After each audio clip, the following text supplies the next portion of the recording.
Le tourisme était le thème majeur du 48e congrès de l'Union des maires de Seine-et-Marne. Un secteur solide et phare de l'économie du département, il est donc à exploiter et à mettre en valeur en cette période de crise. Dans les années à venir, la région Île-de-France a toute sa place à voir sur les millions de touristes mondiaux qui en plus, et que Paris ne suffira pas à lui tout seul pour accueillir cette somme de touristes supplémentaires.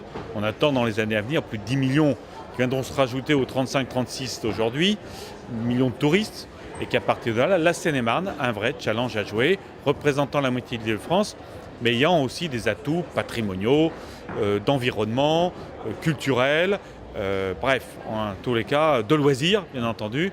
Donc tous ces atouts sont à mettre en avant par les territoires. Autre thème abordé, les stupéfiants. Petits villages comme grandes villes connaissent les problèmes de drogue ou autres addictifs néfastes. Une table ronde a donc permis aux élus sénémarnais d'évoquer les outils pour répondre à ce fléau.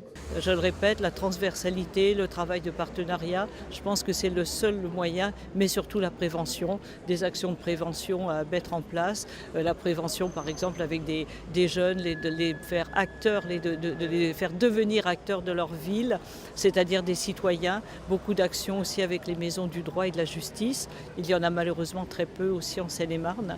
Donc c'est des points sur lesquels il faudrait peut-être se pencher. D'une manière plus générale, le congrès a débattu autour d'un thème global, la crise.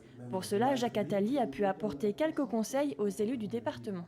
Je crois que l'important, c'est d'être un département accueillant, accueillant talent, accueillant aux idées nouvelles et aider à la création d'entreprises qui va être la clé du développement.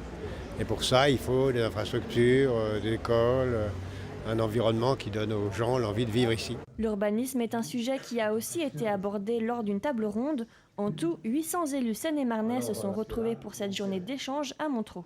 Alors, bon, toujours est-il que nous sommes prêts s'il y a quoi que ce soit. Voilà.